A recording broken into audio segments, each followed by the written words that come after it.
This video is brought to you by my shop. Binder clips and pencil cases have been restocked and a bunch of glittery stickers and cute floral kitties have been added.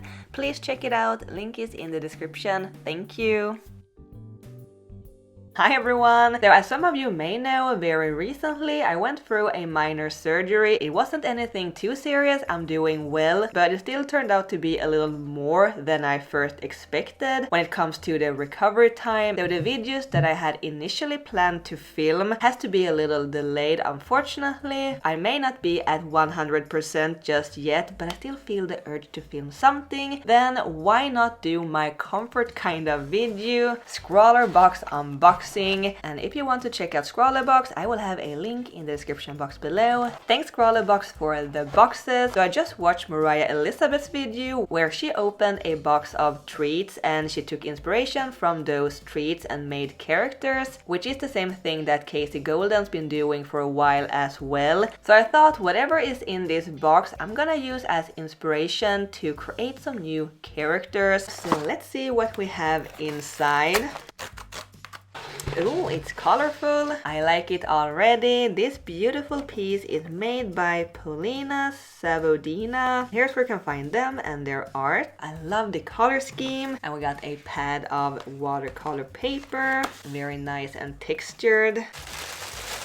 We got the Viviva color sheet, which I love, and this is the metallic set. We got a round paintbrush number 6, and we got a graphite pencil that seemed to be water soluble, and this is by Dale Rowney. So yeah, this is what I will create my characters from, and I will not only take inspiration from the art supplies, but I'm gonna try to use the whole box as inspiration. Like we got this color scheme here, maybe that can be something. I can do something from the candy or this green pencil. I can use these flowers as inspiration. I have no idea as it is right now, but I figure let's start by swatching the paints and the pencil and maybe I will get some idea. So yeah, let's get started.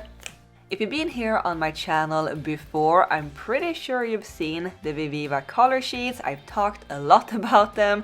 It is a portable little booklet with thin layers of highly pigmented watercolors, and in this case they have either gold or silver sparks or shimmer added to them to make them look metallic, and they are very pigmented as I mentioned, so you don't need a lot of paint. And then I tried scribbling a little with a water soluble graphite pencil, and I think it dissolves very nice and easily when adding water to it. Alright, so for my first character, I took inspiration from the Fruitella lemon candy and also the graphite pencil. I usually draw a lot of animal characters, mostly cats, but I want to draw something a little different for this one. So this is a little lemon guy, and I know the shape of him gives more of an avocado vibe at the moment, but I did reshape him later to give him more of a lemon look. And one of my first idea with this little guy is that I wanted to give him lemon wedges as ears, and I think it turned out pretty adorable.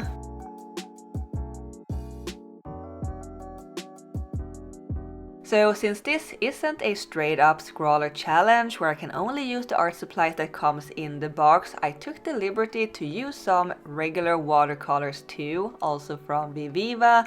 I didn't want to use only shimmery colors for these illustrations, even if they look very pretty, but also there were no yellow color in the metallic set, unless you count the gold as yellow, but I wanted a lemon yellow lemon. Anyway, the candy inspired the lemon, and now lemon is starting to sound funny when I say it, and the green coating of the graphite pencil inspired the leaf that this little guy is using as an umbrella, and I didn't even think of it until now actually, but the candy is called Fruitella. Tella umbrella, but what actually made me draw the leaf as an umbrella is because the lemon is wearing rain boots, and usually you only wear rain boots when it is raining, which makes it sound like it is raining because he's wearing rain boots and then he needs an umbrella, but really I made him wearing rain boots because of the pink or red text on the wrapper of the candy. It was something with the red and yellow together that just made me think of a lemon in red rain boots.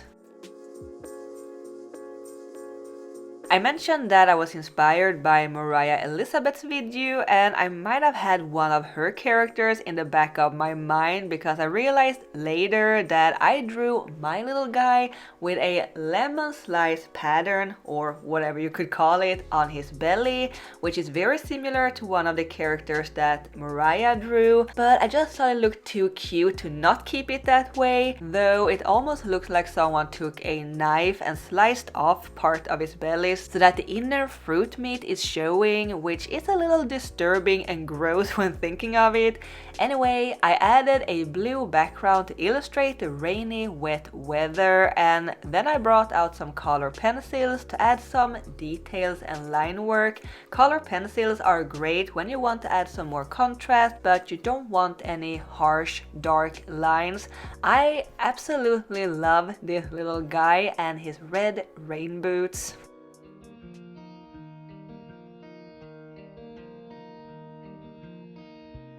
For my next character, I took inspiration from the orange of the scene and the featured art, the green of the pencil again, and then the flowers on the metallic watercolor booklet. The green and the flowers together made me think of spring, and the orange is of course a fox. So how do I combine these elements to create a character, because I don't want a fox just sitting there in the nature looking cute? Well, I make the fox wearing the nature, so I made a grass and flower jacket. He is literally dressed in spring. I wanted the jacket to be very big and poofy, a bit oversized, and I am absolutely in love with this jacket, and I kind of want one myself, but unfortunately I am allergic to pollen, so it would have to be a fake flower and grass jacket, or else I would probably sneeze myself to death.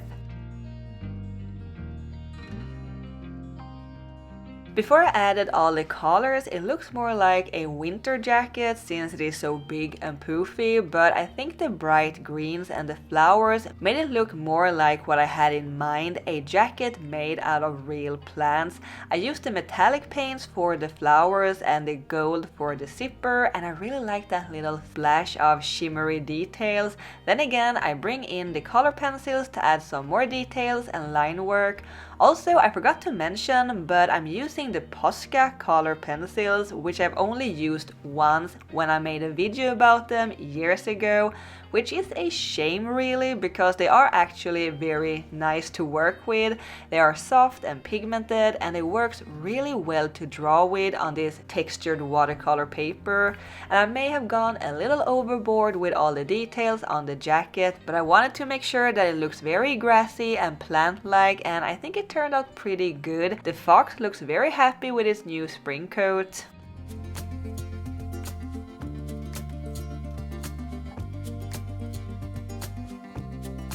For the final character design, my inspiration was the color sheet booklet.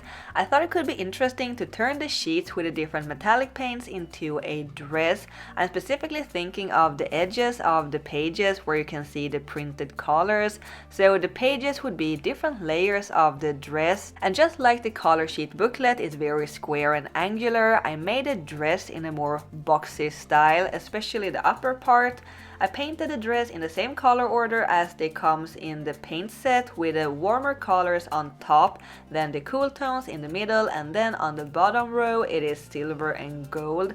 And I haven't even mentioned the character yet, so I made this poor bear wearing this ugly dress. Let's be real here, this dress is hideous. The dress is very harsh and boxy, so I wanted the character itself to be more round and soft.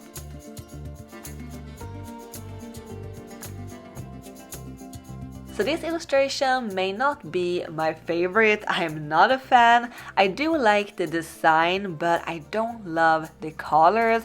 I might have liked it a little better if I had diluted the paints and made them more light and translucent, but for some reason I went with less diluted and more pigmented paints, which made them very dark. I think the shimmer of the paints shows up better when they are more opaque, and that is why I kept it that way. So it is a little too dark and muted for my liking, and it doesn't help that I used the water-soluble graphite pencil to color the top part of the dress black to represent the cover of the color sheet booklet. I kept the waistband of the dress white though to illustrate the paper strip that goes around the booklet to keep it closed, and I think the waistband and the little white lines separating the different color blocks on the dress helped brightening up the illustration a little. I realized that the flower headpiece that I had initially drawn didn't really fit this boxy aesthetic, so I made it a bow instead, and then I finished it all up with some color blocks in the background,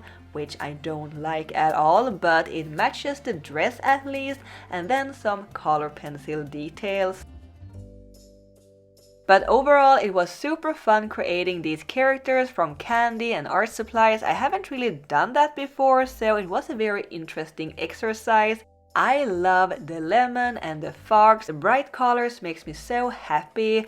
The bear with the dress, maybe not so much, but hopefully some of you guys might like her. Let me know which one of these characters that is your favorite, and if you have any names for them, let me know in the comments. So yeah, that is all for now. Thank you so much for watching. I will see you next time. Keep drawing my happy cats. Bye!